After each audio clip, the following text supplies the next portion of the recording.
Good morning student. मैं TPM sir class 4 में आप सबों को आज हिंदी पाठ्य पुस्तक से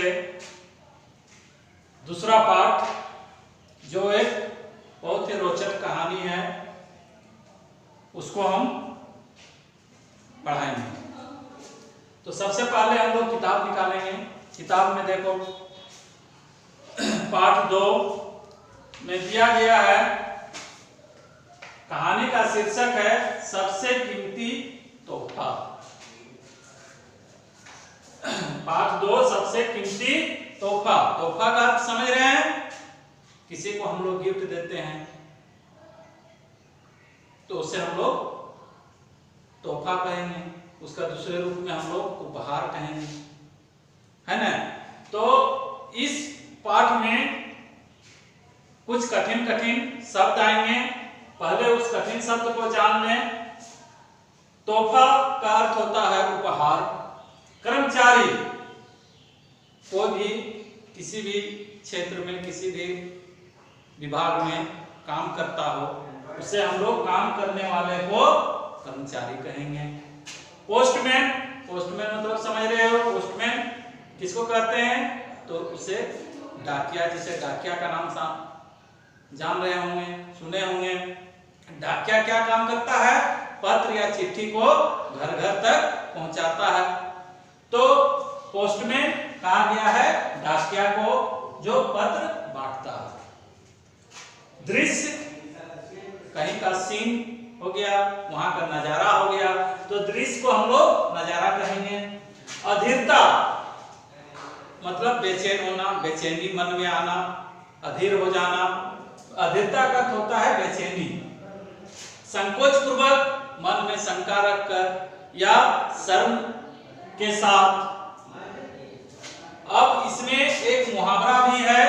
इस पाठ में मुहावरा है शब्द का बांध टूटना। इस मुहावरे का अर्थ है और अधिक सहन नहीं कर पाना, यानी और अधिक हम इंतजार सहन नहीं कर सकते हैं। इसी को कहा गया है शब्द का बांध टूटना। यह मुहावरा है जिसका अर्थ है और अधिक सहन न कर पाना। ठीक है, तो अब हम लोग किताब की ओर आएंगे, किताब देखेंगे। हम अक्सर बिना सोचे समझे व्यवहार करते हैं। दूसरों के दुख तकलीफ से बेखबर कठोर व्यवहार कर बैठते हैं। कभी कभी बिना सोचे समझे उस चीज को बिना जाने या किसी व्यक्ति को बिना देखे बिना सुने हम उनके बारे में तरह तरह के जो दुख तकलीफ जो उसका है उससे हम बेखबर होकर उसके बारे में भला बुरा कहते हैं। तो इस कहानी में प्रस्तुत कहानी एक संवेदनशील लड़की की कहानी है जो हमें दूसरों की पीड़ा को समझने और दूर करने की प्रेरणा देती है। इस कहानी में एक ऐसी लड़की के बारे में बताया गया है जो अपने दुख सहकर भी, अपनी पीड़ा सहकर भी दूसरे को दूर करने का प्रयास करती है और यह हमें दूसरों के दूर करने की प्रेरणा भी देती है। तो किताब में देखेंगे मोहन काका डाक विभाग के कर्मचारी थे। मोहन एक व्यक्ति का नाम है जो डाक विभाग में काम करता है, यानी डाक विभाग का वह कर्मचारी है। वर्षों से वह माधोपुर और आसपास के गांवों में चिट्ठियां बांटने का काम करते थे। वह जो मोहन काका है वह उनका काम था गांवों में चिट्ठी बांटना। वह आज से नहीं बहुत दिन पहले से यानी वर्षों से माधोपुर नाम के गांव और उसके अगल बगल आसपास में और भी जो गांव होते हैं वहां तक वो चिट्ठी बांटने का काम करते थे। एक दिन उन्हें एक चिट्ठी मिली। अब वो चूंकि पोस्टमैन था, उसका काम था चिट्ठी बांटना, तो वह उस चिट्ठी के पते वाले स्थान पर पहुंचकर उसके घर तक चिट्ठी पहुंचाता था। तो एक दिन की बात है कि उन्हें एक चिट्ठी मिली और उस चिट्ठी पर पता माधोपुर के करीब का ही था। करीब मतलब उसके सामने का ही था, माधोपुर के सामने का ही था उस चिट्ठी में। लेकिन आज से पहले उन्होंने उस पते पर कभी कोई चिट्ठी नहीं पहुंचाई थी। वह माधोपुर में बहुत सारे चिट्ठी आते थे तो अगल बगल में बांटते थे, लेकिन आज उसके पास एक ऐसा चिट्ठी आया जो माधोपुर से थोड़ा दूर था और बगल के ही गांव का था, लेकिन आज तक उन्होंने उस गांव में कोई चिट्ठी नहीं पहुंचाई थी। लेकिन एक चिट्ठी वहां की आ गई उसके हाथ में, अब उसे उसको पहुंचाना है। रोज की तरह आज भी उन्होंने अपना थैला उठाया और चिट्ठियां बांटने निकल पड़े। पोस्टमैन का पोशाक क्या होता है? ड्रेस होता है, खाकी वर्दी होता है, पैंट होता है और गले में, कंधे में एक थैला रखा हुआ रहता है और थैले में बहुत सारी चिट्ठियां रहती है। उस चिट्ठी के उसके पते के अनुसार घर तक पहुंचाते हैं। तो मोहन काका भी जो डाकिया था, जो चिट्ठी बांटने का काम करता था, वह अपना थैला उठाया और चिट्ठियां बांटने के लिए रोज की तरह निकल पड़ा। सारी चिट्ठियां बांटने के बाद वह उस पते की ओर बढ़ने लगा। वह चिट्ठी बांटते बांटते अंत में जो नया चिट्ठी उसको मिला था, उस पते पर वह कभी नहीं गया था, उस चिट्ठी को उन्होंने सबसे अंत में पहुंचाने का निर्णय लिया और वह सबसे अंत में उसके यहाँ पहुंचाने के लिए नए पते पर की ओर बढ़ गया।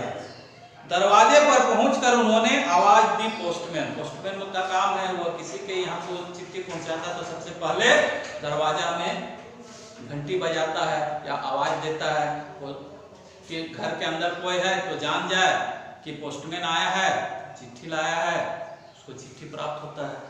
तो यह पोस्टमैन भी उस पते तक पहुंचा और पहुंचकर दरवाजे के सामने जाकर आवाज लगाता है। क्या आवाज लगाता है? कि पोस्टमैन, क्योंकि वह आया पोस्टमैन बनकर, इसलिए पोस्टमैन। जैसे ही वह पोस्टमैन कहता है तब उस घर के दरवाजे के अंदर से किसी लड़की की आवाज आई, काका वहीं दरवाजे के नीचे से चिट्ठी डाल दीजिए। क्योंकि पोस्टमैन जो उतना दूर से गया था पैदल, उसके घर तक गया और दरवाजा में अपना परिचय दिया कि पोस्टमैन, ताकि कोई निकले जल्दी और उससे चिट्ठी, अपना चिट्ठी प्राप्त करे। तो जैसे ही दरवाजा में हुआ पोस्टमैन कहा, अंदर से एक लड़की की आवाज आई। उस लड़की ने उस अंदर से ही जवाब दिया कि काका वहीं दरवाजे के नीचे से चिट्ठी डाल दीजिए। दरवाजे के नीचे से कह दिया कि काका जो चिट्ठी आई है वह चिट्ठी दरवाजे के नीचे से ही घर के अंदर डाल दीजिए। तब पोस्टमैन, अजीब लड़की है, मैं इतनी दूर से चिट्ठी लेकर आ सकता हूं और ये महारानी दरवाजे तक भी नहीं निकल सकती। पोस्टमैन, क्योंकि अंदर कौन लड़की थी, क्या थी, वो तो जान नहीं रहा था। वो उनकी आवाज सुनकर पोस्टमैन मन ही मन कहता है कि गजब अजीब लड़की है, हम इतना दूर से उसके लिए चिट्ठी लेकर आए हैं और वह लड़की महारानी की तरह घर से अंदर से ही आदेश दे रही है कि दरवाजे के नीचे से चिट्ठी डाल दीजिए, बाहर नहीं निकल सकती है। वो मन ही मन अपना कहता है कि अजीब लड़की है, मैं इतनी दूर से चिट्ठी लेकर आ सकता हूं और ये महारानी दरवाजे तक भी नहीं निकल सकती। काका ने मन ही मन इस तरह की बात सोच लिया। तब क्या होता है, कहते हैं बाहर आइए, रजिस्ट्री आई है, हस्ताक्षर करने पर ही मिलेगी। अब पोस्टमैन कहता है कि नहीं, आपको बाहर आना होगा, क्योंकि यह जो पत्र है यह रजिस्ट्री आया है। पत्र जैसे बहुत तरह के होते हैं, एक बिना रजिस्ट्री के आते हैं जो उससे बिना हस्ताक्षर किए दे देते हैं, लेकिन जो रजिस्ट्री चिट्ठी होती है वह उसमें जिसको दिया गया उसका हस्ताक्षर लिया जाता है। तो इसलिए पोस्टमैन ने कहा कि बाहर आइए, रजिस्ट्री आई है, हस्ताक्षर करने पर ही मिलेगी। काका खींचते हुए बोला, क्योंकि वह अभी तक अंदर से बाहर नहीं आई थी और इसलिए वह काका यानी पोस्टमैन जरा सा मन में खींचते हुए गुस्साते हुए कहता है कि बाहर आइए, ये रजिस्ट्री चिट्ठी है, आपको साइन करना होगा। क्योंकि उसके वो जो थक कर आया था वो कह रहा था कि हम बाहर में हैं, कम से कम उसको दरवाजा खोलकर हमसे चिट्ठी लेना चाहिए, लेकिन वो अंदर से ही कहती है कि दरवाजे के अंदर से ही डाल दीजिए। अजीब लड़के, ये इस तरह से उसके मन में, काका के यानी पोस्टमैन के मन में भाव जग रहे थे और वह खींच भी रहे थे, मतलब मन ही मन गुस्सा कर रहे थे। ठीक है, तब अंदर से अभी आई, अंदर से आवाज आई। तब अंदर से वो लड़की कहती है ठीक है अभी आती हूँ, अभी आई। काका इंतजार करने लगा। अब जब आवाज दिया अंदर से कि ठीक है ठहरिए हम आ रहे हैं, अब पोस्टमैन बाहर इंतजार कर रहा था। जब 2 मिनट बाद भी कोई नहीं आया तो उसका सब्र का बांध टूटने लगा। अब पोस्टमैन बाहर दरवाजा पे खड़े होकर 2 मिनट तक देख रहा है कि आ ही नहीं रहा है, तो उसका जो सब्र का बांध, अभी जैसे हमने कठिन मुहावरा में बताया कि सब्र का बांध टूटना यानी कि और अधिक सहन न कर पाना, यानी कि वो खड़े खड़े उसका मन में सब्र का जो इंतजार करने का जो था वह मन ही मन टूट रहा था, वो अधिक इंतजार करना नहीं चाहता था। तो इसी प्रकार उसका इंतजार का जो सब्र था, समय था, उसका सब्र का बांध टूटना और अधिक सहन नहीं कर पाना, उसका मन में जो सब्र था वह टूट रहा था। यही काम नहीं है, वह कहता है कि यही काम नहीं है मेरे पास, जल्दी कीजिए और भी चिट्ठियां पहुंचानी है। वह बाहर में ही पोस्टमैन कहता है कि उसका इंतजार करने का समय खत्म हो रहा था, सब्र का बांध टूट रहा था। वह कह रहा है कि जल्दी कीजिए, मुझे और भी जगह जाना है, और भी चिट्ठियां बांटनी है। और ऐसा कहकर काका दरवाजा पीटने लगा। देखा कि 2 मिनट तक नहीं आया तो उसने कहा कि हमें और भी जगह जाना है, चिट्ठियां बांटनी है, और दरवाजा को हाथ से थपथपाने लगा, यानी कि दरवाजा को पीटने लगा। तभी कुछ देर बाद दरवाजा खुला। तब कुछ देर के बाद जैसे अंदर से वो लड़की दरवाजा खोलती है, यानी कि दरवाजा खुलता है। अब दरवाजा खुलने के बाद सामने का दृश्य देखकर काका चौंक गए। अब जैसे ही दरवाजा खुला, काका वही पोस्टमैन, दरवाजा खुला तो देखा